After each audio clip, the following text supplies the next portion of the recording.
Je pense que Poitiers-Biard a cette particularité d'être un environnement zéro phyto depuis déjà 3 ans, avec une richesse, d'après ce que les équipes ont vu la semaine dernière, extraordinaire, qui a déjà été exploitée par le Conservatoire national naturel de Nouvelle-Aquitaine, mais qui, pour nous, doit permettre de mieux faire connaître cette richesse, à la fois de faune, de flore, que nous allons bien évidemment regarder dans différentes périodes. Nous sommes au printemps, mais d'autres espèces vont naître là pour le mois de juin lorsque nous allons revenir.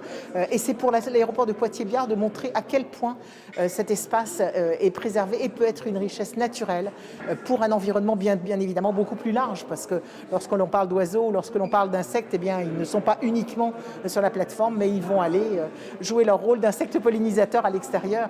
Et c'est notre rôle de faire connaître à travers des protocoles de sciences participatives toute la richesse d'une plateforme comme Poitiers-Biard. Alors est-ce que Poitiers-Biard n'a pas aussi cette particularité d'être un petit aéroport avec peu de gros avions et donc peu de perturbateurs pour la faune et la flore?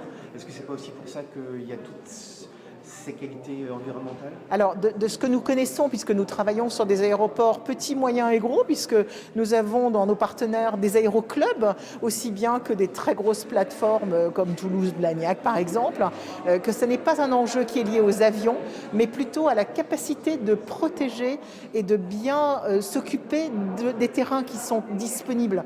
Lorsque l'on fauche moins bas, lorsque l'on a des protocoles de fauche qui respectent la biodiversité, eh bien les oiseaux vont toujours continuer à être présents, mais peut-être dans d'autres espaces aéroportuaires. Lorsque l'on a un inventaire de ce qui est connu et que l'on le protège et qu'on le fait connaître, ce n'est pas incompatible avec le transport aérien, bien au contraire. Alors une dernière question, madame, comment se positionne votre association face aux débats politiques qui sont liés aux aéroports, de subventions, d'accompagnement ou non, de développement économique? On le voit à Poitiers avec l'élection d'une municipalité plutôt écologiste, où des questions de subvention ont fait beaucoup de débat ici. Comment est-ce que votre association se positionne? Alors, nous sommes une association de la 1901 d'intérêt général. Donc nous ne sommes pas du tout dans un débat politique. Notre enjeu, c'est d'expliquer que la biodiversité, c'est la vie. Souvent, le transport aérien parle de compensation carbone. Bien sûr, c'est un élément important.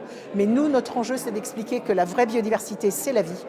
Et que cette biodiversité n'est pas du tout incompatible avec un environnement aéroportuaire. Je pense que ça ne fait pas du tout un débat politique. C'est quelque chose qui est notre quotidien si nous préservons cette biodiversité. On parle beaucoup de 6e extinction, mais on est aussi là pour expliquer qu'il n'y a pas de fatalité et que bien au contraire, si l'on protège cette biodiversité, eh bien, c'est une richesse et c'est une richesse qui peut être sur une plateforme qui est déjà disponible.